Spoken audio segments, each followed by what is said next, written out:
Чолпонбек Абыке уулы. Мансап қағандың қазынасы. Алғы сөз ордына.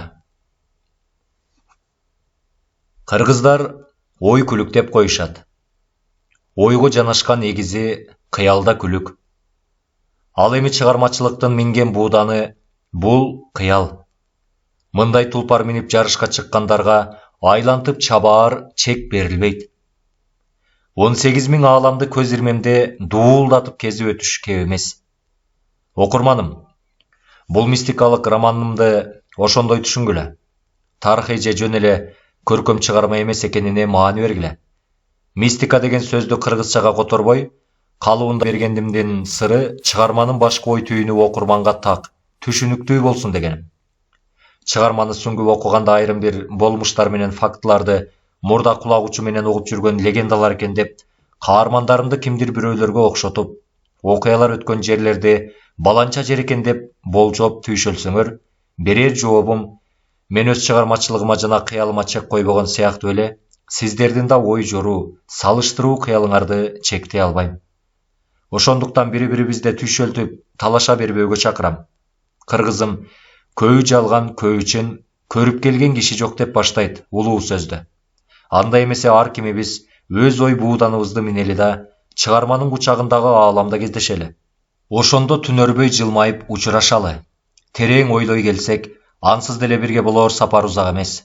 Муну окурманын дайыма сыйлаган менден салам катары кабыл алгыла. Автор. 1 бөлүм. Санскрит менен жазылып, сырдуу түйүндөргө толгон бул китептеги казына жөнүндөгү маалымат кылымдардан кылымдарды каарытып, өз сырын боюна жашырып чыга албай келатат. Кайсыл өлкө, кайсыл хандык, кайсыл жер экендиги так жазылбай табыш макталып, каймана аттар менен бурмаланып берилгени менен казынанын ичине катылган кенч байлык дээрлик толук тизмелеп келтирилип, казына сакталган имараттын таржымалы толук жазылган. Эчкинин терисинен мыктап ашатылып, кайра-кайра ийленип, жедеп, ийине жетип чүпүрөктөй жумшарганда, чирбесинде бир нече ирет таза жер майга суугарылып, анан барып алтын менен күмүштөн аралашмасы кошулган сыр менен колу сулуу чебер аркылуу басма тамгаларга салынып жазылган. Сырткы мукабасы жука жаңгак жыгач менен капталып, тигиши алтынга суугарылган карышкырдын тарамышы менен тигилген. Сыртына мансап кагандан мурас деп оймолонуп жазылган бул китептин көтөргөн жүгүнө чыдап, эрки жетип чечмелер пенде болоор бекен. Миңдеген жылдарды аждаардай соруп жутуп коюп, ачылаар кезегин күтүп мелтиреп жатат го чиркин. Дагы канча мезгилдер бул китептин бүктөмүндө будаланып калаар экен. Китеп 3 нуска экен айтылат. Бири биз сөз кылган беттери же болбосо барактары эчкинин терисинен жасалып жазылганы.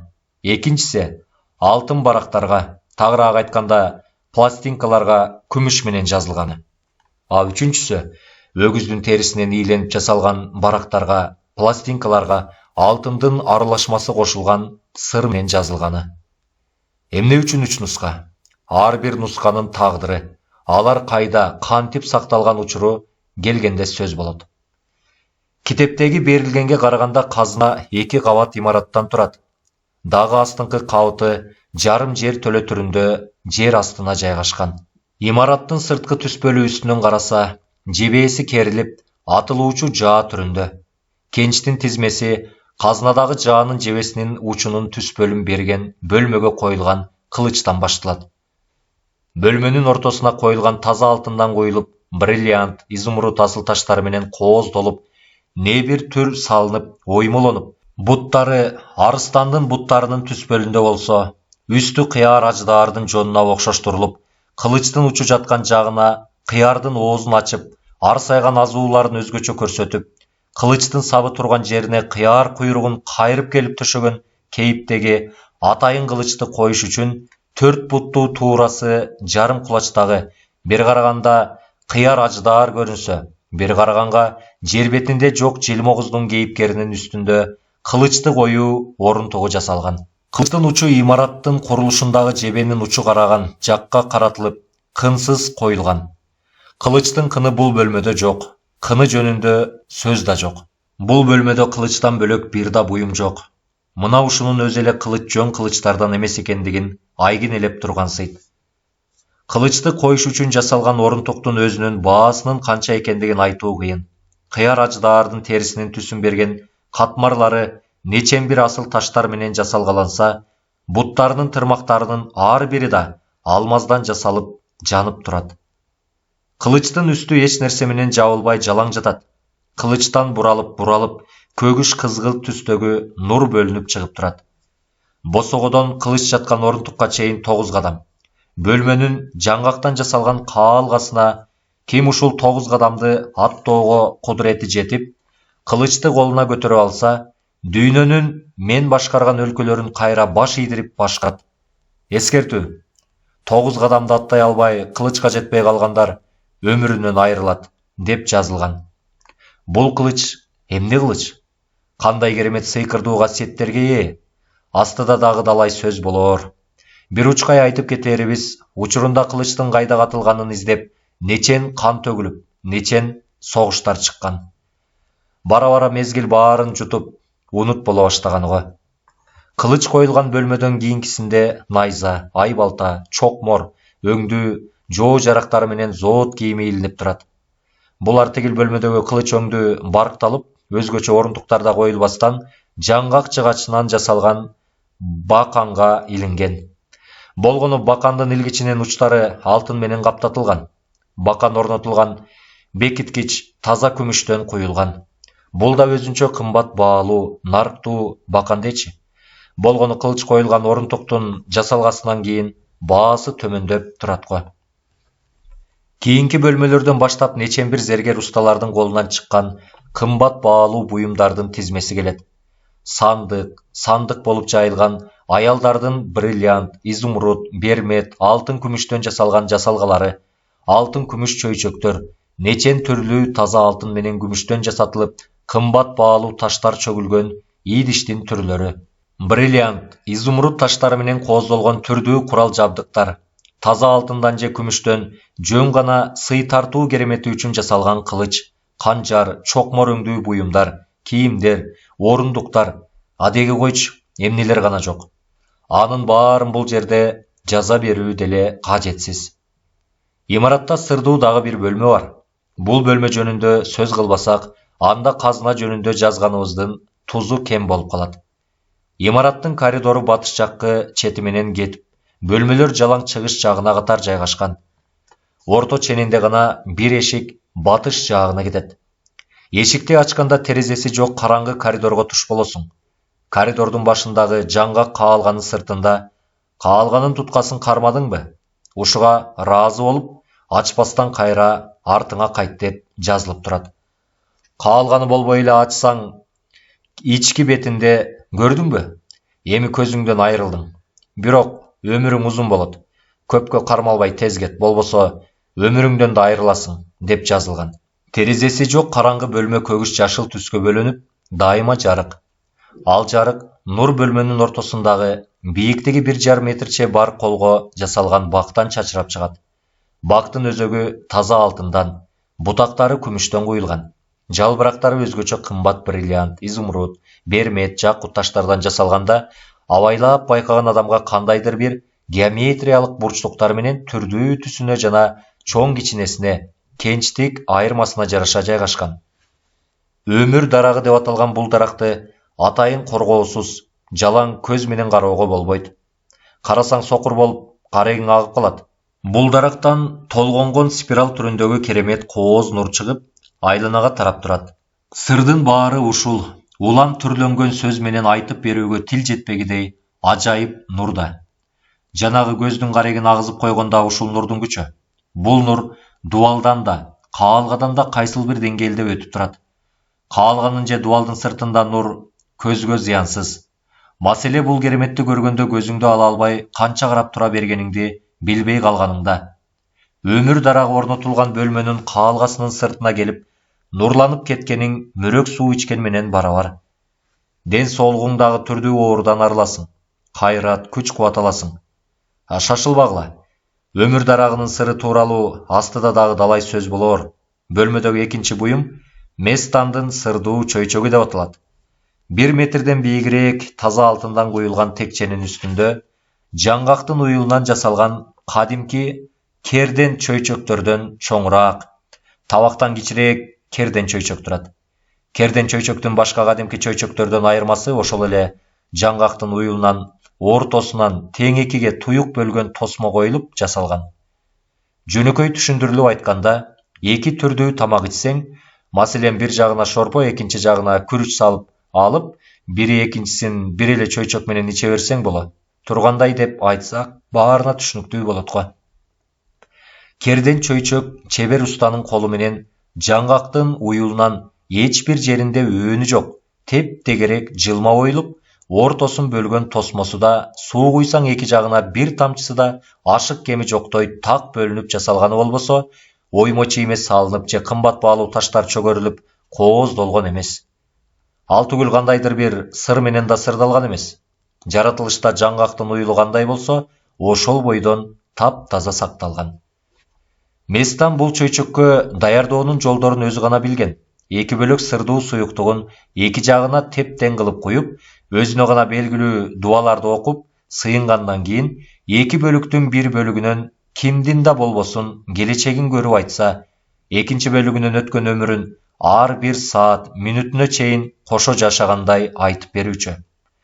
Атүгүл өлкөлөрдүн келечегин, мамлекеттин, башкаруучулардын тагдырын миңдеген жылдарга алдын ала айтып, бирде буркурап ыйласа, бирде төбөсү бөлмө шыбына жеткиче секирип кубанып, кыйкырып, жыргап күлүп бийлээр эле. Ар бир жолу зыяратын жасагандан кийин суюктуктарды төгүп салчу. Акыркы жолкусун төккөн эмес, ошол калыбында тийбей калтырган. Чөйчөк бүгүн да мелт калп болуп, мелтиреп, толо бойдон турат. Азыр эле Местан кирип келип, баягы көзү ачыктык ишин баштап жиберүүчүдөй болду. Бул чөйчөк эмне болгон чөйчөк? А Местан ким? Астыда нечен түн кечире узак жомок кылып айтаарбыз. Чиркин жашоо, өткөн күнүң жомок, астың табышмак го. Ушунуң менен сен кызыксың го. Көптөгөн күндөр бою сүкүттөн чыга албай жүргөндө, таралбай саксайган ийине түшкөн суюк чачын аткый жулмалаган Местан көктү карап буркурап боздоп, мени деле көрпенделер сыяктуу көздөрү сокур, кулактары дүлөй, сезимдери мокок, акылдары кем кылып жаратып койбой, неге коргулдуң? Менин сага эмне күнөөм бар эле? О, калыстын калысы, көкө теңир. Мен деле ушулар менен кошо күнүмдүк өмүр сүргөнүмө, курсагымдын тойгонуна, сөөлөттүү кийингениме кубанып, жасалмамакта уксам жарпым жазылып, маанисиз жаман сөз уксам капы болуп кайгырып жүрсөм, бактылуу болот элем го. Айланамдагы азыраак түстү ажыратып көрө алганыма, түн менен күндү айрый алганыма көзүм көрөт деп, кагылышуудан же жаңырыктан, тилдин күрмөөсүнөн, айбандын ычкынуусунан чыккан добушту уксам кулагым угат деп, жылмайган менен кабагы бүркөлгөндү айрый алсам сезимим бар деп, курсагымды тойгуза алсам акылым бар деп, куштар болуп, тирүүлүк күнүмдүн өткөнүнө бактылуу өмүр өткөзүп жатам деп ишенет элем го, десе, уккандардын үрөйү учуп, Местан эмнени айтып жатканына маани берип түшүнө албай, жакаларын кармап жеткен акылдары андайда андан алысыраак болгуча шашылышчу. Туруп эле нээ бир түрлүү жасалгалуу кийимдерди кийип, таранып, боюн керип суйкайып, тамаша сүйлөп жаркылдап чыга келсе, табият берген сулуулугуна суктанып, далайлар шилекейин жутуп тамшанып, Местандын баягы жоруктарын унутуп, айланчыктап калышчу. Жалганы кайсыл да чыны кайсы бүдөмүк бул жашооңдун өткөн күнү кайда да, келечеги кайда? Кечээ кайда элек, а бүгүн кайсы жердебиз? Эртең кайда барабыз? Үшкүргөндө эмне дегеле ушуга баш оорутуунун да кереги барбы? Местан айткандай, тирүүлүк ар бир күнүңдүн өткөнүнө кубанда жүрө бер. Ошондуктан көрпендебиз да дейин десең, болбой эле сезимди кытыгылап, бир түйшүк тынчтык бербей, улам бир ой тоого сүйрөй берет тура. Местан, Местан, сени мезгилинде түшүнбөгөн сыяктуу эле дагы канча миңдеген жылдар түшүнбөй пенделер сапар арта берер экен. Ал бир айтылып, жазылып бүткүс сапарыңдыр. Жаанын жебесинин түсүн берген ханзаада байлыктары сакталган бөлмөлөр бүткөндөн кийин жаанын дого турпатына келесиң. Бул бир өзүнчө керемет имарат экенине ошондо тамшанасың го чиркин. Бардык каалгалар жалаң жаңгак жыгачынан жасалганда, сырты жаңгак май менен сугарылып майланган. Имаратка кирүүчү негизги эшиги түндүк тарабында. Бул эшик өзүнчө бир сөөлөт менен көлөмү кадимки каалгалардан алда канча чоң да, калың да жасалып, алтындын буусу менен оймолонуп, өзгөчө жасалгалангандыктан, аны ачып чапканда ар бирин экиден жоокер ачып чаппаса, бир ар жарым адамдын күчү жете бербейт. Мындан сырткары дагы бир жашыруун эшик, анан батыш жаккы канатында жай чарба эшик бар. Ар бирин кезеги менен аңгемелерин берербиз. Негизги эшиктен киргенде чыгыштан батышка карай кенен коридор болот. Бул коридордо 3 эшик бар. Негизги эшиктин тушундагы каалганы ачып киргениңде өтө кенен келишкен чоң залга, азыркылардын тили менен айтканда фойеге туш болосуң. Фойеге жарык үстүнөн түшө тургандай жасалган. Чыгыш жагында бир эшик, батыш жагында бир эшик, түндүк жагында бир эшик бар. Бул жер ушунчалык кенен салынгандыктан, ичине жапыс бойлуу бактар, нечен түрлүү гүлдөр өстүрүлүп, түрлүү куштар сайраган гүл бакчасы да бар. Фонтаны, түрдүү балыктар өстүрүлгөн аквариумдары, адеги койчу, керемет, бир бейиштин ичине кирип келгендей болосуң. Экиден же бир нечен бирге болуп, жай олтуруп аңгеме кура турган орундуктар, тамактана турган жайлар да жетиштүү. Чыгыш жаккы бөлмөлөргө кирсең эбегейсиз чоң китепканага кирип барасың. Төбөсү асман тиреген бул бөлмөдө нечен түрдүү китептер менен биргеле ар түрдүү мезгилдеги адам колунан жаралган чебер буюмдар да коюлган. Азыркынын тили менен айтканда, тарых, сүрөт музейин китепкана менен бирге жайгаштырып койгон десек туура болор. Батыш жаккы каалганы ачсаң күнөстүү бассейнге чыгасың. Аппак мрамордон салынган узуну 70 метрлик бассейнде көк туннук суу мелтирейт. Айланасында күнөсдөй турган жерлер менен бирге эле нечен бир жапыз бойлуу бактар өстүрүлүп, керемет көл жээгин элестетет. Кайсыл бөлмөсүнө кирбегин, имараттын дубалдарынын беттери өзүнчө эле суктанып карап бүткүс музейдей. Нечен бир кымбат баалуу буюмдар менен биргеле дүйнөнү дүңгүрөткөн усталардын чебердигин, кол өнөрчүлүгүн даңазалаган иштери илинип, же дубалга жанаша коюлган. Мунун баары өз жарашыгы менен жайгашкан. Түштүк жаккы эшикти ачканда жаанын жебеси кеткен тараптагы биз башында сөз кылган коридорго туш болосуң. Биринчи эшикти ачсаң астыңкы кабатка түшө турган коридорго кабыласың. Астыңкы кабат болсо чоң бир нече бөлмөдөн турат. Бул жарым жер төлө башында эмне максат менен курулганы кийинчерээк сөз болот. Азыр болсо бул бөлмөлөрдүн узун текчелерине жыйылган, уютулган алтындар сакталып турат. Алтындар түрдүү көлөм менен уютулган. Койдун, эчкинин туягынан баштап, тайдын, аттын туягынын түсүндө. Тагы ушул жаныбардын туягына куюлуп жасалса керек. Ал түгүл, төөнүн тапаны түспөлдөнгөн түрлөрү да бар. Мрамор, гранит таштардан жасалган текчелер мынчалык кенди таштыгынан араң көтөрүп турган сыйт. Айрым текчелерге ар бири өз өзүнчө түрлөрү менен бриллиант, жакут, бермет, алмаз, изумруд таштар үймөк үйүлгөн. Кыскасы, дүнүйө карадан бул бөлмөлөргө кирсе, көргөн көзүнө ишенбей ошол замат жүрөгү жарылып өлүүчүдөй, дүнүйө ушул бөлмөлөрдө десек, так түшүнүктүү болот го. Мансап кагандын жалгыз уулу султанга деп салдырган бул ак сарайды казына кылам деп ойлогон эмес. Уулу өзүнүн ордун баскан каган болсо, ханышалары менен жашай турган үй болсун деген. Хан ордодон сырткары кагандын жай турмуштагыдай жашай турган үйдө болушу керек деп ойлогон. Дүйнөнүн төрт бурчунан каганга салам айтып келгендердин айрымдарын жакшы санаалаш, дос катары тосуп, сый көрсөтөөр ордодон башка да ушундай керемет сарай болушу керек деп чечпеди беле. Ошондо бул жайга кирген өкүлдөрдүн көздөрү тайгылып, кагандын салтанатына, өкүмдар күчүнө дамбадам суктанып, аргасыз баш ийип турса деген ак тилек менен кулачы жетип, кулагы уккан жердеги өкүлдөрдүн мен деген чебер усталарын алдыртып салдырбады беле. Эми минтип, бул жайды казына кыласың. Көкө теңирдин буйругу ушул деген Местандын сөзүн аткарып, хан салык казына кылып, бүт дүйнө мүлктү, Местан айтканда ирэти менен жайгаштырып жатып, жүлүнү үзүлө онтойт да, өзүнүн алсыздыгына, дараметсиздигине муң кана кейит.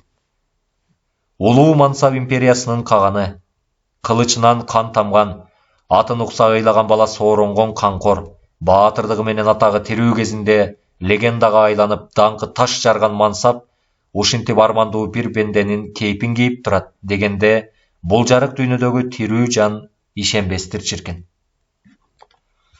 Алгач Местандын сөзүн укканда, ай ушул сеники өттү.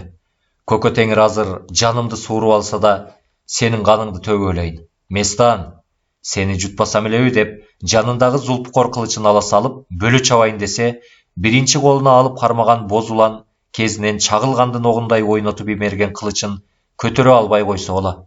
Салмагы сайдын ташындай болуп, эки колдоп тырышса да, ордунан козгой албады. Өмүрү коркуу эмне экенин билбеген жан эмне болуп кетти. Түшүнбү же өңүмү деп, жүрөгү опкоолжуй, айланасын карап алып, кайра бир обдулса дагы болбоду.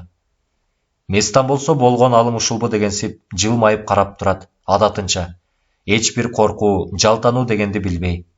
Ызасына чыдабай, жан сакчыларына бул жексурду алып барып, колун кол, бутун бут кылып, бөлүп салгыла деп бакырды эле, алары ордунан козголуп да койгон жок. Силер эмне, укпай атасыңарбы? Баарыңдын башыңарды алдырам деп бакырса, бири шылдыңдагансып, жылмайып карап койгондо, өзүн кайда алып бараарын билбей калды. Каган чамынган менен пайда жок. Алар сени угушпайт. Алар башка дүйнөдө, сен экөөбүз башка дүйнөдөбүз. Алардын дүйнөсүндө сенин турпатың эле отурат. Өзүң менин жанымда кара үңкүрдөсүң. Сенин көңүлүңдү чөгөрбөйүн деп гана ордоңдогудай көрүнүш берилген. Болгону ушул. Бул да жараткандын экөөбүздүн маңдайыбызга жазган тагдыры. Андан эч кайда качып кутула албай турганыбызды 41 жылдан бери түшүнгөндөй деле болдуң. Болбой эле пенделигиңе алдырып, чамына бербейиң бар. Мени сага тагдырлаш кылып байлап салган жаратканга чамынып, мен да кай бирде кара үңкүрдүн ташын сүзүп жылынам. Эсиме келгенде ордумдан жылбай эле олтурган болом. Жанагы ташты сүзгүлөгөн ким экенин да билбей калам. Деги мунун баары. Сага эмнеге айтып жатам? Ансыз да билесиң да дегенде, эсине келип, жели чыгып тынчтанып, Местандын айткандарын, аныгы тапшырмаларын үнсүз олтуруп угууга аргасыз болду. Бүт айтаарын айтты да, Местан ордунан желдей жеңил туруп, көйнөгүнүн этектерин желпилдетип, ордодон чыгып кетти. Ал чыгары менен Мансап уйкудан ойгонгонсуп силкинип алды да, жакыныраак турган жанагы жылмайган жан сакчысына акырая карады эле, албай куш коркконунан тим эле жерге кирип кете жаздады.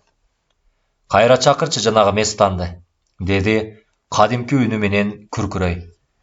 Жан сакчы буту-бутуна тийбей эшикке учуп чыгып, көпкө жоголуп, бир кезде шаабай сууп, бүжүрөп, өңү куп-куу болуп, араң кирди да чөгөлөй калып, улуу өкүмдар каганым, Местан жер жутуп кеткенсип, эч жерде жок.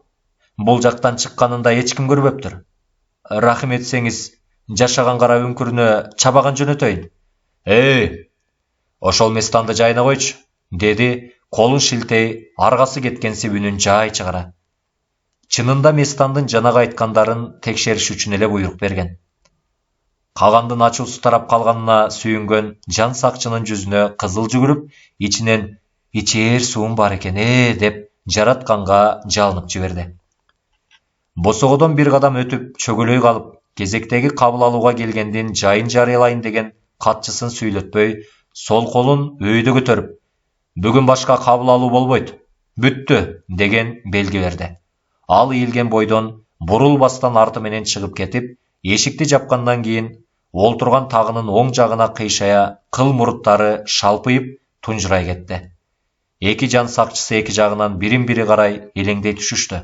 Улуктун улугу, Теңирдин жердеги элчиси, ыйык каганым, ден соолугуңуз жайындабы? Балким бизден кызмат керектир. Колуңуз сизге кызмат кылууга даяр, деди жанагы Местан менен сүйлөшүп жатканда буйрук берсе жылмайган жан сакчы.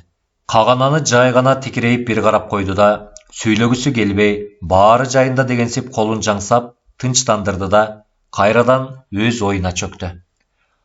Анан үнүн жай чыгара жан сакчысына кайрылып, жанагы Местан менен болгон сөздү угалдыңбы? Оюң кандай? Деди. Жан сакчынын көздөрү кайрадан алаңдап кетти. Каган эч убакта жан сакчынын оюн сурачу эмес. Ал үчүн кеңешчилери турбайбы? Жер чутуп кеткенсип, жайнаган кеңешчилеринин бүгүн бири да жок болуп калганын кара. Каганым, мен сиздердин сөздү такыр уга албадым. Кулагыма эч нерсе угулган жок. Угуш керек экенин ойлоп оптурмун дагы. Күнөөлүүмүн, кечириңиз. Жазаңызга даярмын деп, башын жерге ийип чөгөлөй калды. Каган Местандын айткандарына ишенер-ишенбесин билбей кайталап текшерип жаткан. Ичинен демек чын экен да деп күңгүрөнүп алды да айланасын карап кеңешчилерин издеди. Бири да ордунда жок. Кеңешчилер кайда? Деди нааразы болгонсуп. Улук Каган, баарын кетүүгө буйрук бергенден кийин алар чыгып кетишкен эле. Кайра ордуларына отурууга чакырууга рахиметиңиз, деди экинчи жан сакчы. Кереги жок. Мен эс алуу бөлмөмө кеттим. Эч ким тынчымды албасын, ал түгүл ханышаларда. Ушундай. Ордунан турду да эс алуу бөлмөсү жакка басты. Бир жан сакчысы эшик ачууга жүгүрсө, экинчиси Кагандын тапшырмасын катчыларга жарыя айтууга жүгүрдү. Каган качан, кандайча кеңешчилерин чыгып кетүүгө буйруганын эстей албады.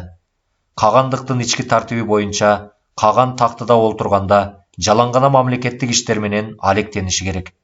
Мындайда 3 кеңешчи кандай жашыруун сөз болсо да сөзсүз катышып олтурушу керек эле. Бул өзү орноткон тартип, чык десе да кеңешчилери чыгып кетпеши керек болчу. Тактыдан түшүп, эс алуу бөлмөсүнө олтураарда же жатуучу бөлмөсүндө гана кеңешчилери чакырбаса кирбеши керек. Бирок кандай мамлекеттик чечим болсо да, тактыда олтурганда жарыя айтылып кеңешчилерге талкуулатып кабыл алынат.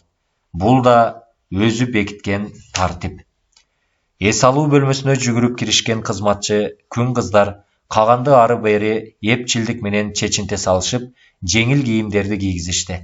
Музоо кирпиктери ийилген, бой турпаты келишкен, өзгөчө сулуу, башкаларга караганда жактырып өзүнө кайрылып сүйлөөгө уруксат берген кызматчы күн кыз улуктун улугу, Теңирдин жердеги элчиси Ыйык Каганга эмне кызмат кылсак жагар экенбиз? Сыбызгы күү чертирсек бекен же күн кыздарыңыздын аккуу бийин тартууласак бекен? Буйругуңузду аткарууга даярмын, деди чөгөлөй кирпик астынан жылмая тигилип. Рахмат, эч нерсе каалаган жокмун. Мени тынч калтырып бара бергилечи, деди Каган көңүлсүз. Баары жүгүнө бурулбастан артка басып, дабышсыз чыгып кетишти. Жан сакчылар да эшик сыртына чыгып кетти. Бир гана жанагы сулуу күн кыз чөгөлөгөн ордунан жылган жок. Каган аны бир карап алды да, эмне десем деп ойлонуп калды эле. Күн кыз сөз баштап, улуктун улугу, Каганга жеңил укалоо керектир. Укалаттырсаңыз, көкүрөгүңүздү өйгөн ойлордон арылып, боюңуз жибип, эс алып калаарсыз, деди назик сүйлөй. Мейлиң, укаласаң укалачы, деди Каганда башка аргасы калбагансып. Капталдарына куш жаздыктар коюлган орундукка олтуруп жатып. Ушундай буйрукту эле күтүп тургансыган күн кыз ордунан элпек туруп, Кагандын арка жагына өттү да, үнүн пас чыгарып, кыңкылдай ырдай, кежиге омурткаларынан тарта далылардын үстүн укалап баштады. Укалоонун ыгын мыкты өздөштүргөн кыздын колдору Кагандын оюн чын эле тынчтандырып, магдыратканы менен кайрадан өткөн өмүрү эсине түшүп, тээ алыскы боз улан күндөрүнө жетеледи. Жана Местан бекер жерден 41 жылдан бери деп айткан жок. Баардыгы 41 жыл мурдагы сырдуу окуядан башталган. Дүйнөнүн көпчүлүк өлкөлөрүндө жашаган жүүттөр өздөрүнүн жүүт экендигин ачык айтууну каалабаган сыяктуу эле Гусев Виталий Харитонович жүүттүгүн жашырып, паспортуна орус деп жаздырып койгон эле. Орто бойлуу, көздөрү кыбыңдап турган толмоч Гусев Виталий Харитонович бир нече жылдан бери жай келген сайын Москвадан Кыргызстанга келип жайкы эс алуусун өткөзүүнү адатка айландырып алган. Жай менен токойлуу өрөөндүн суусун бойлой балык кармап жөө кыдырып жүргөндөн тажабайт. Кыйратып кармап жиберген балыгы деле жок. Жергиликтүү кыргыздар менен бат эле тил табышып алат да, өзгөчө санжыраны сай медиреген карлар болсо, жанынан чыкпай угуп, айрым окуяларды кайра-кайра айттырып, толук түшүнүүгө аракеттенет. Кыргыз тилин түш жоруп жибербесе да, жетишээрлик үйрөнүп алган. Атүгүл тамашалашып, какшыктаганга да жарайт. Жергиликтүү кыргыздар да москвалык бул орусту жакшы көрүшөт. Аты дүңгүрөгөн СССРдин борбору Москвада жашаса да, кыргызча үйрөнүп алганына бир чети таң калышып, Бир чети чын эле кыргыздарды жакшы көрөт болсо керек дешип, ишенишип, өздөрү кыргызча ат коюп алышкан. Балыкчы Витка. Балыкчы Витка үйлөрүнө келип калса, бирээрге ашын таппай сыйлап турушат. Жергиликтүү орустар кыргыздарга бой көтөрүп мамиле жасашып, канча жыл ушул жердин суусун ичип, босоголош жашап турса да, тилин үйрөнүүгө кызыктар болбой кербезденсе, тигил москвалык орус кыргызча сай медиреп турса, ал кыргыздарга жакпаганда ким жаксын? Өрөөндөн түшкөн суусун бойлой балык уулаган балыкчы Витка кара үңкүр аталган үңкүрдүн тушуна келгенде акырын жайбаса, дөңсөөрөк жерге чыгып, айланасын карап көпкө олтурду. Жай саратанынын ысыгында кыбыр эткен жан көрүнбөйт. Малчылар бүт бойдон тоодо, жатакчылар төмөндө. Бул тегеректе мындай убакытта жайлоодон жакага же жакадан жайлоого беймал бастырып бараткандар эле болбосо, киши деле болбойт. Тегеректе жан адам жок экенине көзү жеткен соң гана жонундагы мешогун чечип, ичинен кол фонаригин алып, үңкүргө бет алды. Үңкүрдүн түбү караңгы боло баштаганда, кол фонаригин жандырган менен улам тереңдеген сайын караңгылыктын коюулугунан фонариктин жарыгы 2-3 метр жерди араң көргөзүп калды. Бара-бара абада суюлуп, дем алууда кыйындап баштады. Артка кайтпаса болуучудай эмес. Сыртка чыкканда көңүлү айнып, башы айланып, эси эңгиреп, чалкасынан жата кетти. Бир топто барып, араң өзүнө толук келди. Кара үңкүрдү көзүнүн кыйыгы менен карап койду да, айбан кыргыздар, кайдагы жомокту айтып башымды айландырып жүрүшөт окшойт, деп келиштире сөгүнүп алды. Жүйүт болгону менен орустун арасында төрөлүп чоңойгондуктан, кыжыры келгенде орустарча сөгүнмөй адаты бар эле. Кара үңкүргө киргенинин себеби жакында уйчу Кожоштон уккан легендасы себеп болуп олтурбайбы? Ал мындай. Илгери деле эмес, тигил өткөн 1840-1850 жылдарда ушул чөлкөмдө Манбет деген болуш болуптур. Ал түгүл уйчу Кожош өзүнө уруулаш тууганда болгонун баса белгилеп, кайра айтты. Ошол Манбет болуштун бир чети эл ичинде айтканы туура келип калат деген касиети да бар. Экинчиден, кичине акылынан айнып калган жайы да бар дегилген койчусу болгон экен. Ошол койчу мени кийинки кездерде кара үңкүрдүн ээси чакырып, кир дечү болду. Мен киргенден коркуп жүрөм деп калса, эл анын сөзүнө маани деле беришпейт. Күндөрдүн биринде баягы койчу дайынсыз жоголуп кетет. Анын кайда экенин, кайда кеткенин эч ким билбейт. Коңшу айылдарга кетип калдыбы дешип, 3-4 күн күтүшөт, жок. Акыры 10 күнгө чукул убакыт өткөндө баягы койчу кайдан жайдан пайда болуп калат. Арып ачканы деле билинбейт. А түгүл көңүлү шаттай. Эл кайда жүрдүң десе, сырымды болушка гана айтам деп сүйлөбөйт дейт. Болуштун астына алып келсе, болушум. Кара үңкүрдүн ичи толо алтын, күмүш, казына байлык экен. Ал эл каржалып, кедейленип, кыйналып, айла таппай калганда алсын деп катылыптыр. Мен эч нерсесине тийген жокмун. Анткени азыран алууга уруксат жок экен. Мезгили келе элегимиш деп тири укмуштай байлыкты сүрөттөп айтып берет. Анча-мынча акылы айныган койчунун сөзүнө ишенер-ишенбесин билбеген Мамбет болуш тың жигиттеринин бирин кайра ээрчитип үңкүргө кирип чыкпайсыңбы десе, тиги койчу болбойт имиш. Үңкүрдүн ээси экинчи кайрылып келбе деди. Кайра кирсем өлтүрүп коет деп. Ошондо көпкөн жигиттердин бири, койчусу жок эле, мен өзүм кирип чыгам деп жулунат. Болуш макул болот. Баягы жигит кирген бойдон кайра чыкпай калыптыр. Бир жума эмес, бир айда да чыкпайт. Андан кийин да 3 жигит дайынсыз жоголот. Имиштерге караганда койчу айткан байлыкка кызыгып, үңкүргө киребиз деп жүрүшкөн экен. Койчу байкуш болсо, үңкүргө кирбегиле. Кирсеңер да, ал жерден тырмактын карасындай да байлык буюм алам дебегиле. Ниетиңер бузулса эле үңкүрдөн чыкпай каласыңар деп какшайт. Акыры үңкүргө киргендер кайра чыкпасына көздөрү жеткенден кийин, койчунун айтканына ишенип, байлыкка кызыктар кире берип, эл зыян тартпасын деп корккон болуш үңкүрдүн түбүн 70 кадамча жеринен туюктап бүтөтүп салат. Кийин үңкүргө жыл сайын экскурсияга келген окуучулар ал тосмону ачып салышкан экен. Болгону үңкүрдүн түбүнө чейин кирип чыктык. Байлыктын бар экени чын экен деген ошол койчудан бөлөк жан болбоптур. Мына бүгүн балыкчы Виткада аракет кылып көрүп майнап чыгара алган жок. Түбүндө абасы жок үңкүргө кирүүгө такыр мүмкүн эмес деп койду ичинен Витка. Анын үстүнө койчунун кол фонариги түгүл шамы да болбоптур.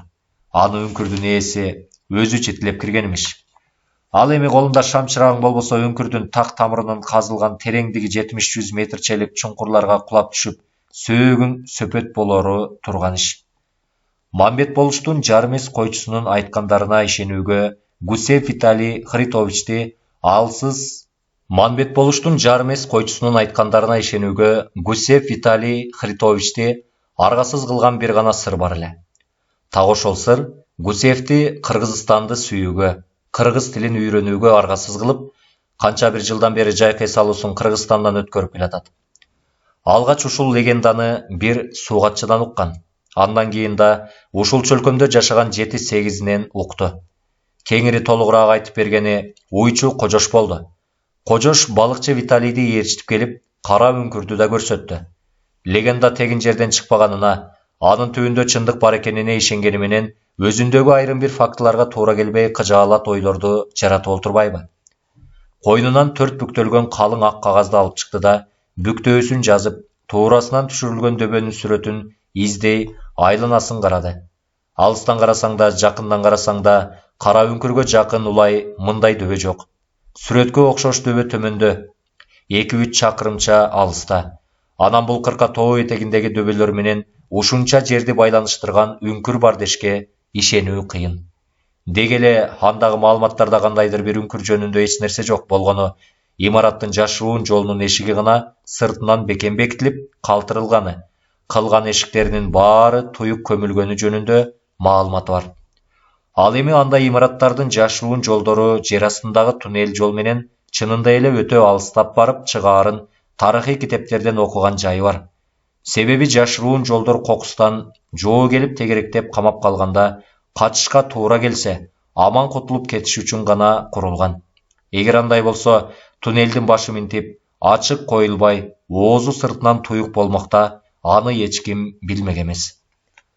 Антпесе жашыруун жолдун чыгаар жери баарга дайым болсо, андай жашыруун жолдун кимге кереги бар? Экинчиден, андай жашыруун туннелдердин ичинде аба болушу үчүн үстүнөн чычкандын уясынын тешигиндей атайын тешиктер мерчемдүү жерлерге жайгаштырылган болушу керек эле.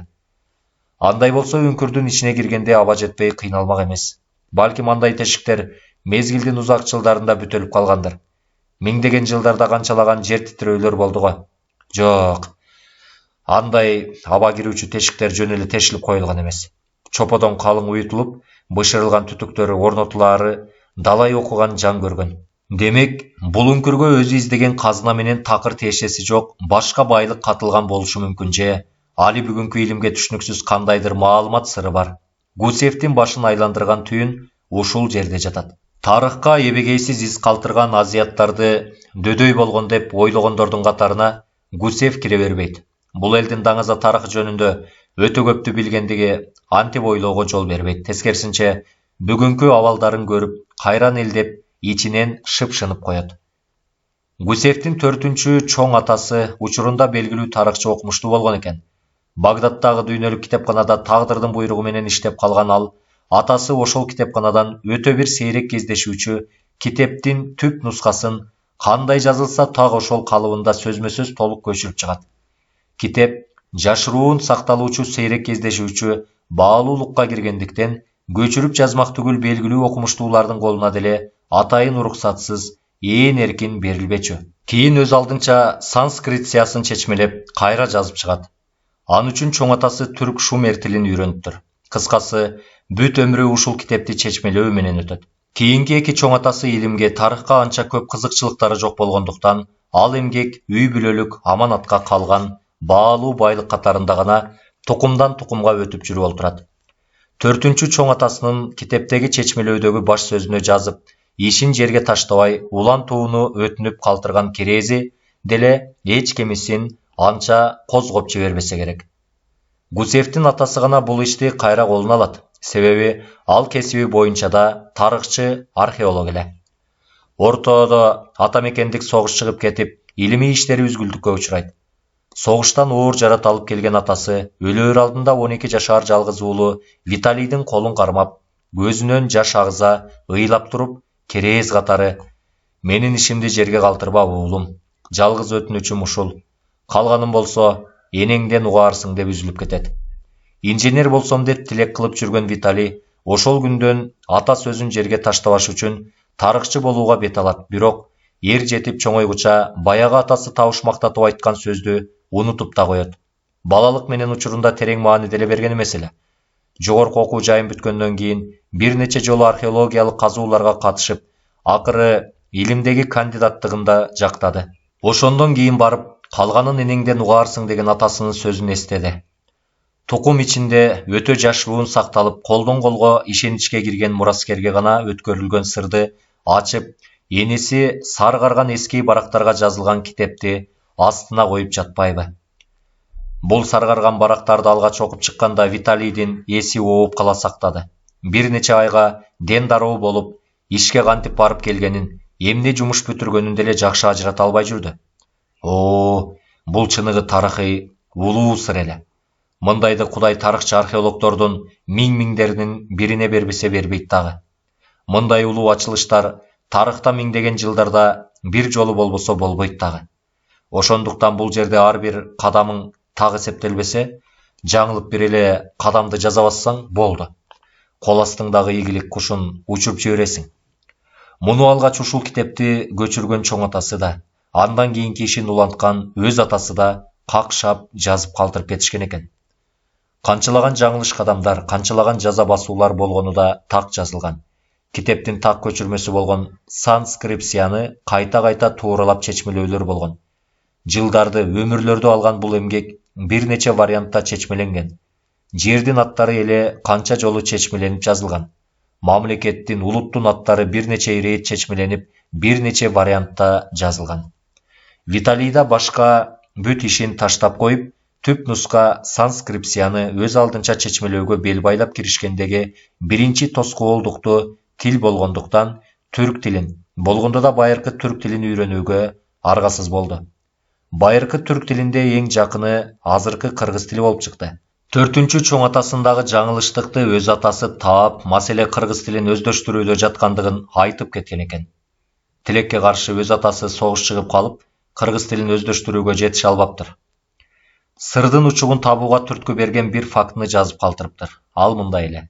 Мен согушта бир кыргыз менен чогуу болдум. Ал Чоң Буура деген жерде жашайт экен. Сен издеген жерде Каранар деген сөз бар. Балким бул экөө бир маанини түшүндүргөн болушу да толук мүмкүн, деп. Өз алдынча кыргызча чаламоңол үйрөнүп, тилин жатыктыруу максатында тарых факультетинде окушкан кыргыз улутундагы студенттер менен балдырап сүйлөшүүгө жарап калганда, кандай да болбосун жолун таап, Кыргызстанга барууну ойлоно баштаган.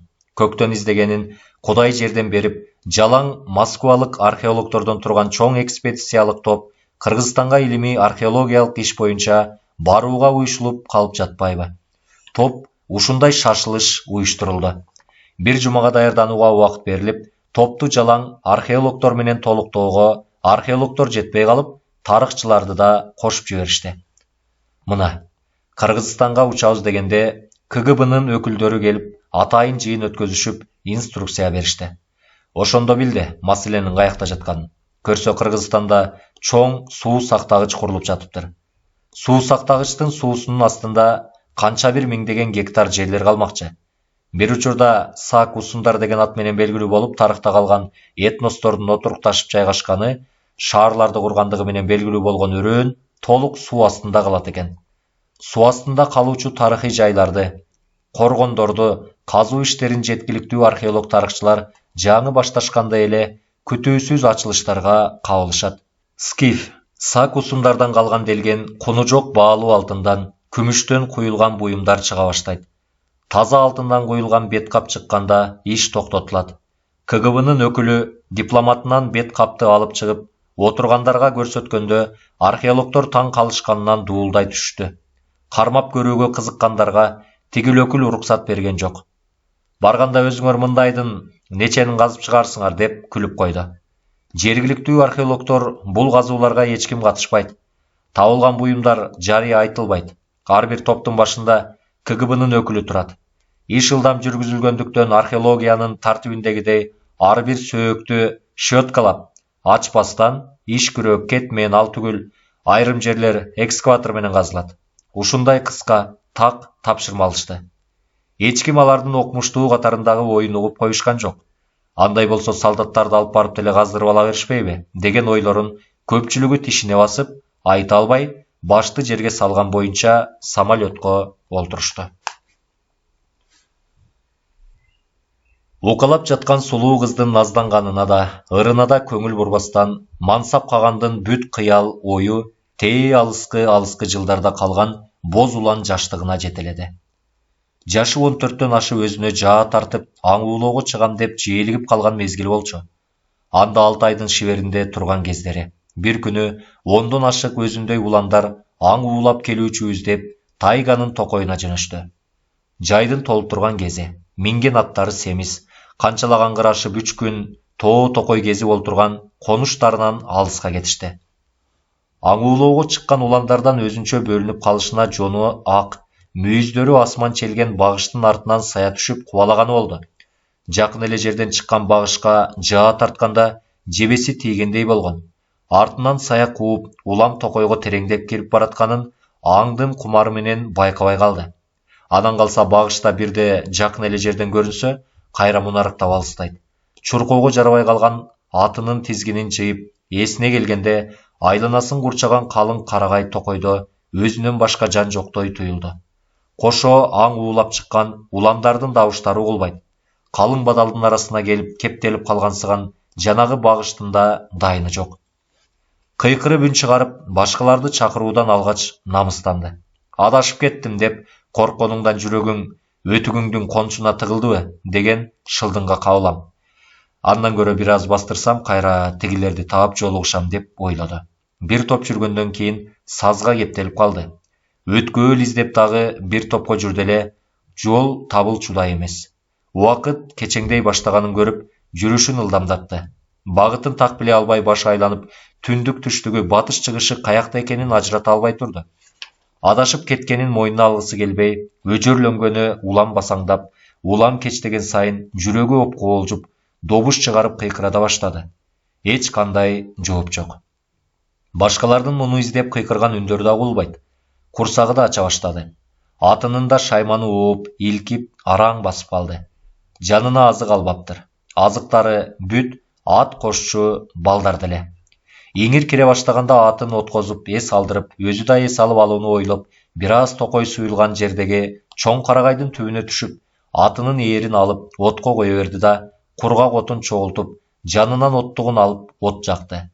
Чарчаган неме ээр токумун жазданып жата кетти эле, кандай уктап калганын да билбеди. Ойгонсо, күн аркан бою көтөрүлүп калыптыр. Аты да тойсо керек, арыта оттогонун токтотуп, үргүлөп турат. Курсагы аябай ачкан экен, балким атын токугуча жөө басып, айланадан канаттуу же коен болсо атып куйкалап жеп алып, анан жолго чыксамбы деди да, жаасын алып, калың өскөн бадал жакка басты.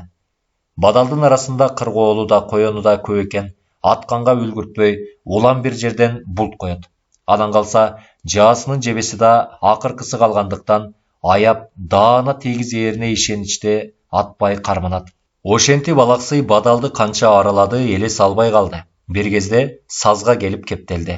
Илбесин атпасам койдум, атымды токунуп кете берейинчи. Балдарга жолуксам курсакты тойгузармын деп ойлой, артка кайтайын десе, кайдан келгенин билбей башы катты. Ары басса деле саз, бери басса деле саз. Бул саздын ортосундагы туюкка кантип кирип келгенин билбейт. Айласы кеткенде жанынан кездигин алып чыгып, узун таяк кыркты да, саздан өтүүгө аракет кылып көрүүнү ойлоду. Саздын аркы бетиндеги бийик карагайлар өскөн токойго жетсе эле, жанагы атын калтырган жерден чык чуудай сезилди. Колундагы таягы менен сазды сайгылап кечип, ортолоп калганда же алдыга кете албай, же артка кайта албай тыгылып калды. Акырындан чөгөдө баштады. Таягы биринчи чөгүп кетти. Кыйкырып да көрдү. Жан укчудай эмес. Кыймылдаган сайын ылдамдап чөгүп баратат. Коркконунан эмне ойлорун да билбей калды. Мойнуна чейин чөккөндө бет алдында, болгондо да кол сунса жеткидей жерде ботонукундай көзүн жайнатып, көчөөкү өзү жаа менен атып кубалаган ак жон багыш турганын көрдү. Эсине чоң атасынын айткандары түштү. Багышты атпагыла, тийбегиле. Ал биздин тукум үчүн ыйык жаныбар. Багыштын ээси биздин колдоочубуз деп узак жумокторду айтып берүүчү. Кийин аң уулаганы чыккандар багышын, бугусун, элигин, аркар кийигин ылгабай атып жүрүшкөнүн көрүп, чоң атам жөн эле айта берет окшойт деп калган. Ошондонбу кечээ багышты көргөндө ойлобой жаа тарткан. Бүгүн минтип кара жанга күч келип, өмүр менен өлүм тирешип турганда, кайрадан багыштын ыйыктыгы эске түшүп жандал баштады. Анын үстүнө айланасында акыркы ирет жардам сурап кайрылар багыштан башка жандуу да жок болчу. Бул аргасы кеткенден акыркы аракет кылды эле: "Багыш ата, мени кечире көр. Мен чоң атамдын айткандарын аткарбагандыгым үчүн кечире көр. Сенин ыйык экениңди унутуп, жаа тартып күнөөгө баттым. Мындай жаңылыштыкты, акмакчылыкты экинчи кайталабайм. Мени кечирип, жанымды аман алып калсаңыз, сизге өмүр өткүчө адал кызмат кылам. Айтканыңды аткарбасам, кусуруңуз урсун. Кечир мени, багыш ата", деп көзүнөн жаш куйулуп ыйлап жиберди. Бул маалда көзүнө чейин чөгүп, улам саздын чылы сасык суусун жутуп, эси ой баштаган. Жанатан чөгүп баратканын жай баракат тектеп турган багыш бир кезде асман тиреп аркайган мүйүздөрүн ийип, беркиге сунгандай болду. Жандал баштап мүйүздөн кармоого аракеттенип, колун сунганын билет да, андан аркысы эсинде жок. Эси болуп калыптыр. Көзүн ачса, кечээги өзү келип, атын отко коюп, эс алууга токтогон очогунун боюнда жатыптыр. Деги эле көпкө жатса керек, суу болгон кийимдери да сазга чөкпөгөндөй болуп кургаптыр. Саздын сасык суусун аябай жутуп тоюп алганбы, курсагы ачканы да билинбейт. От алуулоп күйүп турат. Отту улам ичкерилетип жагып коюп, очок боюнда кызыл жүздүү, ак сакалы, көкүрөгүн жапкан бейтааныш адам олтуруптур. Биринчи эле оюна: "Демек мени саздан ушул аксакал сууруп чыгып, жанымды сактап калган экен да" деген келди да, ордунан тура калып, ыраазычылык билгизүүгө обдулду. Бирок эмнегедир шал болуп калгансып, бир да мүчөсү кыймылдабай койду. Атүгүл тили да күрмөөгө келбей, сүйлөйүн десе сүйлөй албай, көзү эле жалдырайт. Тигил аксакал Беркинин эсине келип, көзүн ачканын көрүп, жылмайып карап койду да: "Уулум, бүгүнкү башыңдан өткөнүңдү эч убакта унутпа. Менин ар бир айткан сөзүмдү эсиңе туй. Өмүр бою унутпа. Сен төрөлгөндөн эле жараткан Көкө Теңирдин атайын тапшырмаларын аткарууга тандалгансың. Эми аны аткарууга киришиш үчүн мезгилиң жакындап калды. Асты менен даярдыктан өтүшүң керек. Бул да аткарылат. Мындан ары алды артыңды карап, ар иште аяр жүр. Жакында сага 3 адам жолугат. Алар сенин кызматчыларың эмес, жардамчыларың. Сага эмес жаратканга баш ийишет. Сен аларга суроо талаптарды койсоң, жогору жактан уруксат болсо гана аткарышат. Эгер уруксат болбосо, өлтүрсөң да аткарышпайт. Ушуну эсиңден чыгарба. Ар бирине өз-өзүнчө аткарар милдеттери тапшырылат. Андан ашыкты алар жасай албайт. Алардын айткандарын толук аткар. Алар эч убакта ашык иш жасабайт. Жалган сүйлөшпөйт. Аларга толук ишен. Аларды сыйла. Сага баары берилген. Адам пендеси көрө турган жыргалчылык, мамиле сезимдер, ой кыялдар. Кыскасы сен кадимки пендесиң. Артыкчылыгың кошумча касиетиң. Сенин жаныңда болушуп каалаган учуруңда каалагандай жардам ала турган, алган, өзүңдүн да, башкалардын да көзүнө көрүнбөгөн колдоочуларың. Билегиңе күч, дилиңе акыл, тилиңе чечендик берген кошумча касиеттериң бар. Ал эми сага биз жиберген жардамчыларың адам пендесине тиешелүү жашоо алсыздыктарынан, кумар, рахат, кайгы, коркуу, сар сана тартуу, эңсөө, бийликке, атактанка, дүйнөгө кызыгуу сыяктуу сезимдерден ажыратылган. Аларда мунун бири да болбойт. Алар өздөрүнө тагылган милдеттерди аткаруу укугунда гана ээ. Моюндарына тагылган негизги милдеттеринен башка ой менен алектенишпеси үчүн ушундай чечилген. Өзүң болсо адал кызмат кылам деп берген убадаңды унутпа. Каалганың болсо өз мезгили менен дагы кабардар болуп турасың. Эми ордуңдан туруп, атыңды токуп минип, тоңо барып кошул, деди да, өзү акырын ордунан туруп, токой аралай улам алыстай каалгый басып кетип баратты. Артынан ээрчи карган мансапка ал аксакал бирде ак жон багыш болуп куулуп көрүнсө, бирде кайра жанагы аксакал болот. Өңүмбү же түшүмбү деп ден дароо болгон Берки эсине келе албай дагы бир топко дең киреди. Анан ордунан оңой эле туруп, атын токунуп минип, Бет келді эле жагына жүрө берди эле чай кайнан бастырбай адашкан тоонун үстүнөн чыкты. Алар жаңы эле атып алышкан электе куйкалап бышырып, өздөрүнчө бакылдап жатышкан экен. Баарынан да таң калыштуусу бери да: "Ой, сен кечтен бери кайда жоголуп кеттиң? Сени таппай убара болбодукпу?" деп сурап коюшпады. Деги эле эч нерсе болбогондой, дайыма чогуу жүргөндөй көңүл да бурушпады. Алгач: "Буларга мен өлүп калсам да баары бир го" деп таарынып тырчый түштү да кайра "Койчу, ушуларды" деп кол шилтеп койду. Ошентип мансаптын токойдогу ал жоголуусун эч ким талкуулаган да жок, эскеришкен да жок. Аң ууламай да жумалап жүрсө да, тажабаган мансап бул жолу тигил эликтин этин бышырып чешкенден кийин эле кайра үйгө кетебиз деп чыкты. Беркилери деле каршы боло бербей, бул жолу аңчылыктан эрте кайтышты. Баягы токойдон жолуккан аксакалдын сага жолугат деген 3 кишисинин бири көп күттүрбөй бат эле пайда болду. Соода жүргүзгөн кербенчилер менен кошо келген бою ортодон бийигирээк, чачын такыр алдырып койгон тоголок баш, бүткөн боюнда сөөк менен тарамыштан башка эт жоктой каксоо, жашы 30 менен 40-тын ортосундагыдай буудай жүз адам мансапты кой көздөрү менен тик чийте бир топко тиктеп турду да: "Сага бир адам келип жолугары айтылды беле?" деди. Муну күтүп жүргөн мансап: "Бир эмес 3 келиши керек" деди кыска. "Эмесе бири менмин. Мен сенин окутуучу устатыңмын. Калгандары дагы учур келгенде келе берет" деди да кошулуп жүргөн кербенчилер менен коштошуп, мансаптын айылында кала берди. Ошол эле күнү аны мансап атасына ээрчитип барып, окутуучу устатым деп тааныштырды. Баарын өзү жасап көнүп калган, оңой менен башкалардын айтканына кире бербеген атасы чоңойгон сайын тентектиги ашынып, түйшүккө сала баштаган уулуна "Дагы эмне жорук баштап турасың?" дегенсип суроо узатты. "Эмнени окутуп кыйратат экен?" "Баарына окутабыз. Жигиттик өнөргө, согуштук өнөрлөргө, илимге, акылмандыкка, кыскасы, бул жашоодо адам эмнеге муктаж болсо, баарына." Мансаптан мурда тигил өзү жооп берди. Атасы тигини "Сен өзүң ушунун баарын билесиңби?" дегенсип тиктеп турду да жанында турган эңгезээрдей жан сакчысына жаңсап: "Эшкергитип жиберчи" деди эле, ал күрсүйүп басып барып, тигини кежигеден алып, эшикке сүйрөйүн дегенде өзү кандайча эки буту асмандап барып чалкасынан кулаганын да билбей калды. Эмне болуп кеткенине түшүнбөй калган неме кайра тура калып асылсам дегенде кайра көмкөрөсүнөн кулады. Болушабыз деп берки жакта турган эки жан сакчы коштошо чуркап барышып, жакындары менен экөө эки жакка кулап түштү. Тигил болсо мансаптын жанында жарым чөгөлгөн калыбында тура берди. Жанагы кыймылдардын баары кандайдыр бир көз ирмемде чагылгандай тездик менен жасалгандыктан башкалар жакшылыктуу көрбөй да калып жатышты.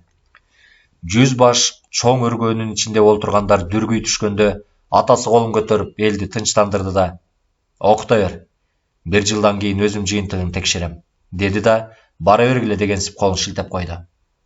Мансаптын атасы Жайнак ал кезде ынтымакка бириккен бир нече уруунун бийи болчу. Баласы өзү таап алган окутуучусу жөнүндө териштирүүгө убактысы деле жок эле. Бош жүргүчө түйшүк менен алектенсе баласы ашыкча тентектик кылбай тынчып калаар бекен деп да ойлоп, окуй берсин деп чечти. Өргөдөгү окуя мансапты тим эле жээликтирип койду. Окутуучусунун жоругуна бир чети таңданып, бир чети сыймыктанып, терисине батпай кубанып турду. Бирок бул улуу түйшүктүн башталышы экенин билген эмес экен. Ошол күндөн тигил өзүн Теңбей деп атап тааныштырган окутуучусу мансапка күнү түнү тынчтык бербеген тозоктуу күндөргө кабылдырды. Бир жолу жаны катуу кыйналып, тажаганынан айтканын аткарбайм деп моюн толгоду эле. Тигил сүрдүү карап туруп: "Уада берген өзүңсүң. Аткарбай турган болсоң, мен бүгүн эле кайра кете берем. Мага бар бер" деп айтып бүтүрүп, ордунан тура электе мансап баягы сазга чөгүп бараткан жеринде болуп калды да, дем ала албай, демигип, саздын сасык суусунан жутуп кирди. Маңдайында баягы аксакал адам пайда болуп калды. Аткарам, кечир атаке" деди араң сүйлөөгө жарап. Эсине келсе, окутуучусунун эле жанында олтурган экен. Эмне болуп кеткенин түшүнбөй: "Мага эмне болду?" деди эле. Окутуучусу: "Эч нерсе болгон жок. Болгон убадаңды кайра эсиңе салышты" деди жылмайып. Ойго чөккөн мансап окутуучусуна кайрылып: "Айтыңызчы, биз чыныгы турмушта жашап жатабызбы же мен дагы деле түш көрүп, ойгоно албай жатамбы?" Балким мен чак тигил дүйнөгө кеткен болуп жүрбөйүн. Бул дүйнөдө сөлөкөтүм эле жүргөн болбосун деген суроосуна окутуучусу кайра суроо менен жооп берди. Чыныгы жашоо деп эмнени түшүнөсүң? Эгер бул жашооңду жалган десем, жашоодон кечип чын жашоого кетет белең, деди. Мансап үндей алган жок. Тентектиги менен аты чыккан Мансап 3 жыл бою тынчыды да калды. Анын айылда бар экени, жок экени билинбейт. Баягы кайда болсо бир болуп ээрчип жүрүүчү топураган досторунан да бөлүндү. Окутуучусу экөө таң эрте кайдадыр аттанып кетишет да кайра кеч келишет. Айрым учурларда жумалап, айлап жоголушат. Бир жерге турбай, улам конуш которгон көчмөндөр ал экөөнүн эмне кылып жүргөнү менен деле иштери анча эмес. Окутуучу Мансапка эмнени окутуп жатат, атүгүл бир жылдан кийин жыйынтыгын өзүм текшерем деген атасы да айткан сөзүн унутуп калды. Көчмөндөрдүн турмушу өз нугу менен улана берди. Мансап болсо күн дебей, түн дебей окутуучусу айткан ушул ишти баштоого даярдана берди. Ушундай күндөрдүн биринде конушка жоо тийип калды. Таң жаңы куланөөк салып, эл кызуу уйкуда жатканда, таттуу уйкудан ойготпой басалы деп каптаган жоонун жигиттерин ушуларды күтүп даярданып буктурмада тургансып, астын torой жамгырдай жаа тартып чуркап чыккан Мансап өзү жалгыз эле бир тобун боо түшүрүп кырып жиберди. Окутуучусу Мансаптын аркасынан акмалап, жан сакчылык милдетин аткарып, ага түз качыргандарын торойто чапканы болбосо, анча катуу киришкен жок. Аңча айылдагы жигиттер да дүргүп чыга келишти. Көчмөндөр согушка дайыма даяр болушат. Ал 2 саатта Мансапка канчылаган жигиттер жардамга жетип келди. Мындай каршылыкты күтпөгөн жоо да буктурмага кабылган экенбиз деп ойлоп, алактай шашып калып, артка кайра качышты. Жаасын саадагы менен алып, күлүгүн жетелеп келген окутуучусунан атын алып минген Мансап тигилерди алыс узатып качыра койбоду. Артынан сая кууп, баарын боо түшүрдү. Башка айылдардан оочо конгон, бир караганда коргоочусу жоктой болгон чакан айылды чаап алып, чаңын асманга чыгаралы, мал жанын, кыздарын олжолоп, башка айылдардан жардам келгиче кайра тоо токойду аралап ис суутуп кетели деген кай бир жоонун бири да аман кутулбады. Айылдан бир да адам чыгым болгон жок, болгону бир нечеси жеңил жаракат алган экен. Мансаптын чагылгандай ылдам кыймылы жөө жүгүрсө чапкан атка жетип, секирсе илбирстей түйүлүп атчан адамды ат үстүнөн ыргыта тебери, ыргыткан найзасы мелжеген жерине сайылып, жамгырдай кылып жаа тартса, бир огу сая кетпестен ушул урушта көрүндү. Кары жашы менен 100гө жетпеген эркеги бар айылды чаап алууга тишине чейин куралданып келген жоонун 80 жоокери жер кучактады. Кимиси күчтүү болсо, ошонун бийлиги жүргөн бөрү заманда Мансаптын бул эрдиги тоо токой талааларды кезип, көчмөндөр арасына шамалдай тарап кетти. Аларды көрүүгө келген атасы окуяны үнсүз укту да, муруттары сербейтип көпкө Мансапты тешетиктеп туруп, эмне үчүн айылды мындай кооптуу аймакка көчүрүп келгенсиң деди. Окутуучумдун тилин алдым эле, деп аз жерден айтып жибере сактанды да, малга жайлуу болгонун карагам, деди кыска. Малга жайлуу? Бул жайыттарды малга жайлуу экенин бүт билишет. Таргыттардын кол салууга ыңгайлуу өңүт экенин да акыл эси барлар билишет. Малга жайлуулук керекпи же жандын амандыгы керекпи? Дагы жакшы чыгым болбопсуңар. Кекенген жоо эми кан кууп, артынан дагы келер. Ошондуктан башка айылга жакын конгула. Бизге бүгүн согуш эмес, тынчтык керек болуп турган кез. Өздөрү келип катылышты. Биз жоон бердик. Ууру менен баскынчыга кун да доо да жок. Таргыттар кун кууганга аксыз. Көчмөндөрдүн мыйзамы ушундай, деди Мансап атасын текирее карап. Атасы уулунун көздөрү көк жал бөрүнүн көзүндөй жалындап турганын биринчи көрдү. Тиктей албай жалтаңдап кетти. Сага көчмөндөрдүн мыйзамын мага үйрөткөндү ким коюптур деп айтайын деп, бирок оозунан башка сөз чыкты. Туура, катылгандар катыгын алыптыр. Мындан арда бизге катылгандар ушинтип катыгын алышат. Муну душманым да досум да угуп койсун, деди. Дайыма жасаган ишин жактырбай, каргыштай берген атасынын бул айтканы колдогонубу же кырдаалга жараша сүйлөгөнүбү Мансап түшүнө албай калды. Сөз ушуну менен токтоп, атасы кайра башкы айылга аттанып кетти. Көчүү боюнча да сөзүн улаган жок. Тигил өлгөндөрдүн жайын эмне кылышты да айткан жок. Мансап ошондо биринчи жолу өз алдынча чечим чыгарды. Өлгөн жоокерлердин ар бирин өз аттарына арткыла да 40 жигит жоо жараңар менен даярдангыла. Буларды өздөрүнө жеткизип беребиз. Өздөрүн өз салты менен көмүшсүн. Мындан аркы аракеттер кандай болот? Кун куушабы же жокпу сүйлөшө келебиз. Алар эмне кылат, биз эмне кылсак деп олтура бербей, баарын ачык жасаган жакшы дегенде баары туура көрүштү. Биз 40 эле жигит менен барсак алар көптөн бизди кырып салбас бекен деп кооптонгондор болду эле. Биз жоолашкан эмес, кайтыш болгондордун сөөгүн жеткизип баратабыз. Мындайда көчмөндөр мыйзам боюнча эч кимдин кол салууга акысы жок, деди так кесе жооп берип. Ак желек көтөргөн чоң топ таргыттардын четке айылы жайгашкан жайытка жакындап келип, токтогондо ал тараптагыларда окуяны эч ак угуп даяр турушкан экен. 50-гө жакын атчандар ак желек көтөрүп тосо бастырышты. Таргыттардын тобун баштап келген быжыгыр кара сакал, орто жаштагы чымыр адам астыга бөлүнүп бастырганда, берки тараптан мансап астын тосо бастырды. Эмне? Жайнактын ал жаманбы? Өзү келбей күчүгүн жибериптир, деди тигил кара сакал кыжына тийише сүйлөп. Жайнак атамдын иши жайында болгонунан мындай майда ишке ора болбой, сиз айткандай күчүгүн эмес, катылгандын катыгын берген көк жал бөрүсүн жиберип жатпайбы? Деди мансап астын дагы атын ойдолото. Экөөнүн көздөрү тиктеше түшкөндө кара сакалдын оозунан сүйлөйүн деген кеби түшүп, бөрүнүн астында турган козудай дене бою калтырап кетти. Неченди көрүп, нечен кыл чайнашкан жооду болуп, чедип тасыккан, камкорлугу, сөздү тил менен эмес кылычтын мизи менен чечкенди жакшы көргөн, чаарлыгы менен аты чыккан жоокер башчы өзүнүн эмне болуп жатканын түшүнө албады. Айтайын деген сөзүн унутуп, өздөрү барып катылып жазаларын алган экен. Сөөгүн жеткизип берген адамгерчилигиңизге рахмат, деди үнү кыркылдай. Тактап коёр бир маселе бар. Кабар айтпай катылган баскынчы жоо менен урууга кун да, доо да жок. Көчмөндөрдүн мыйзамы ушундай. Ушул сакталабы? Биле кетели дегенбиз. Туура. Кабар айтпай катылган жоо менен ууруга кун да жок, доо да жок. Биз көчмөндөрдүн бул мыйзамын сактайбыз. Эч кандай кун куу, доо дооламай болбойт. Бул биздин чечим, деди кара сакал өзүнүн эмес, башка бирөөнүн үнүндө сүйлөп жаткансып. Болгон ишке биз тарап абдан өкүнөбүз. Ортодо мындан ары буга чейинки келишим боюнча тынчтык уланат деп ишенебиз, деди мансап. Мындан соң тигилерге кайтыш болгондордун сөөктөрүн, курал жарактары менен эч нерсесин коротпой өткөзүп беришти. Көчмөндөрдүн тартиби боюнча эки-үчөөнүн бир атка же төөгө, атүгүл өгүзгө жүктөп калган аттарын, бүт курал жарагын, зоот чопкутун олжолоп алып калып, сөөктөрүн өткөзүп берсе деле болот болчу. Мансап андайга барбады.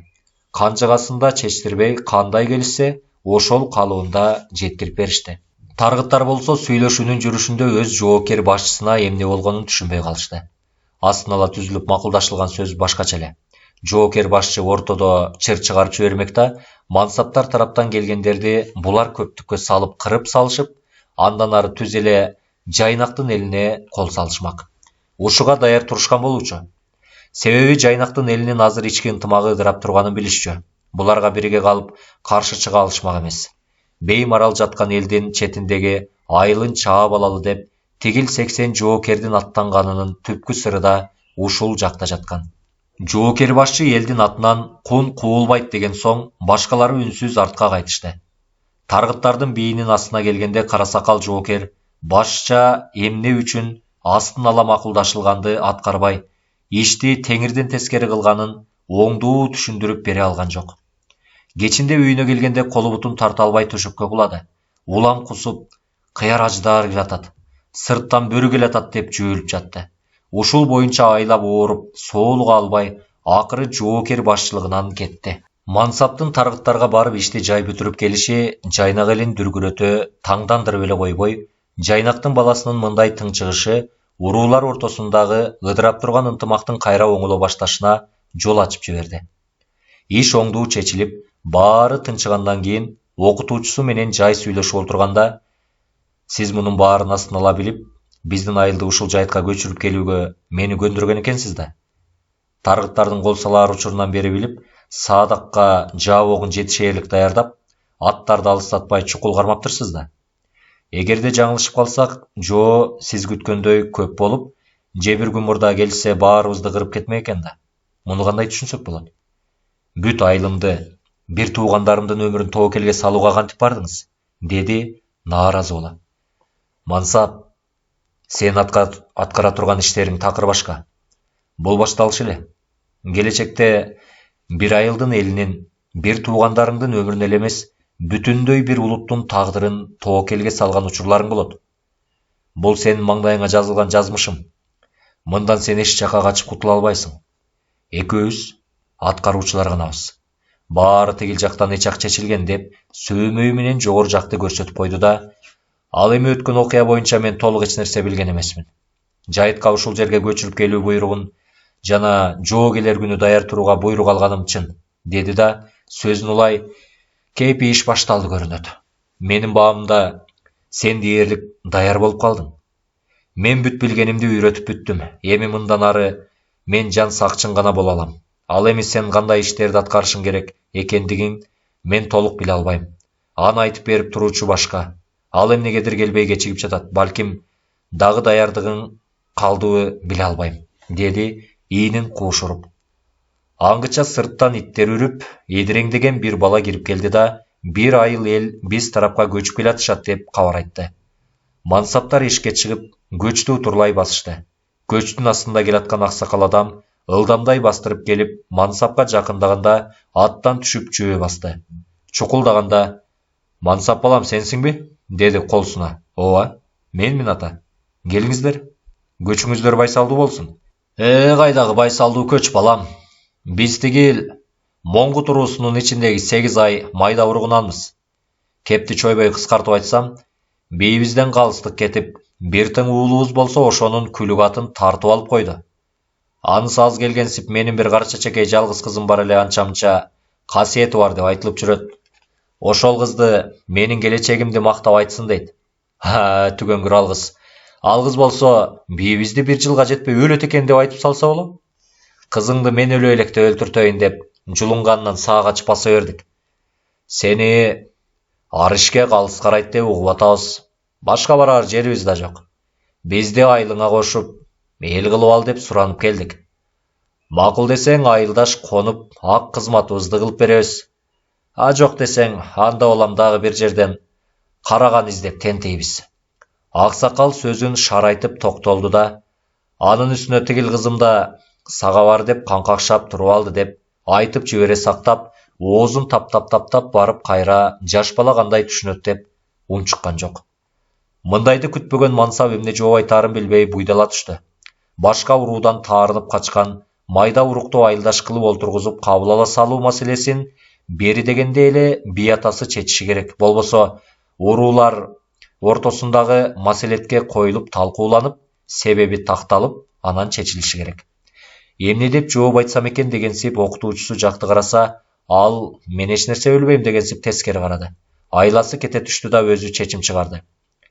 "Өзүңүз айткандай, чымчык жанына күч келгенде караганга корголойт тура. Караганча жокпузбу? Келиңиздер. Айылга жанаша конуп жайгашыңыздар. Ал эми бийиңиздер калыс мамиле жасабаганы чын болсо, уруу аксакалдарынын маселетине коюп чечели. Келечегиңиздер ошондон кийин так аныкталар", деди шар сүйлөп. Ушул күнү кечинде окутуучусу "Экөөбүз гана жашайбыз" деп өзүнчө тектирген өргөдө экөө сүйлөшүп олтурса, шып деп шыңга бойлуу, жашы 16-17лердеги сулуу кыз кирип келди да, мансапты тикчээ карап туруп, "Сага бирөө келер айтылды беле" деди. Беркилер мындайды күтпөгөндүктөн бири-бирин карап буйдала түштү. Мансап "Ал сенсиңби" дегенсип ишине бербей турду да, угулар угулмаксан кыска гана "Ооба" деди. Кыздын көздөрү бир башкача нурданып, бирде көк боло түшсө, бирде кызарып, кайра карарып, киши тиктей карай алгыс экен. "Мен ошолмун. Атым Местан. Мага келген маалыматты кандай айтылса, так ошондой сага жеткизип турам. Сураган суроолоруң болсо, жооп алып берүүгө аракеттенем. Милдетим ошол. Сен дүйнөнүн жарымын астыңа басып багындырган каган болосуң. Ал оңой келбейт. Кылычыңдан жаш эмес, кан тамат. Эртеңден баштап жер кезип, өкүлдөрдү кыдырган саякатка кетүүгө камында камылгаң бүтөөрү менен жолго чык. Сени Таңбей жардамчың коштоп жүрөт. 3 жылга чукул жер кезип, түрдүү өлкөлөрдө болуп саякаттайсыңар. Кайсы өлкөлөрдүн аймагын ушул саякат учурунда бутуң басса, кийин бүт багындырып каратып аласың. Ошондуктан барган өлкөлөрүңдүн келечегиңдин букараларын катары карап, ички сырын билгенге аракеттен. Жардамчың Таңбей сенин бутуң баскан өлкөлөрдүн бүт элдеринин тилин билет. Саякат учурунда көп кыйынчылыктар башыңардан өтөт. Өмүрүңөр кылдын учуна илинген учурлар көп болот. Азыркы маалыматым ушул. Дагынкысы дагы ушинтип учуру келгенде айтылат, деп туруп, турган бойдон шакылдатып кыска айтты да, кайра шарт бурулуп чыгып кетти. Бул кыздын кандай келип, кандай кеткенин да берки көй жакшы билбей калышты. Босогодо турбай, ичкери кир. Жай сүйлөшөлү. Өзүң жөнүндө кененирээк айтып, жакшылап тааныштырчы дегенге да үлгүрүшкөн жок. Ооздору ачылган бойдон тигинин айткандарын үнсүз угушту да, отурган калыбында дым чыгарууга да жарабай кала беришти. Келеттеп күткөн адамдарынын бири үлбүрөгөн жаш кыз болгонуна, ансаз келгенсип башкарууга келгенсип буйрук бере сүйлөгөнүнө, бир чети түшүнбөй калса бир чети ызалана түштү эле окутуучусу бул курган кызда өзүнө берилген тапшырманы кандай айтылса, так ошондой аткарып жатпайбы, деп үшкүрүп койгондо кайра эсине келе тынчтанып калды. Ошондо да кантип ушул итирейген жаш кыз мага өмүр бою буйрук бергендей сүйлөп турат. Муну эл журт билсе эмне болот? Мени эч ким сыйлабай калат го. Жараткан көкө теңиримдин бул эмне деген сыноосу? Балким бул жерде кандайдыр бир жаңылыштык болбосун деген түпөйүл ой ичте калды. Арадан жума өтпөй соодага келген кербенчилерге кошулуп, экөө узак жолго саякат сапарына чыгып кетишти.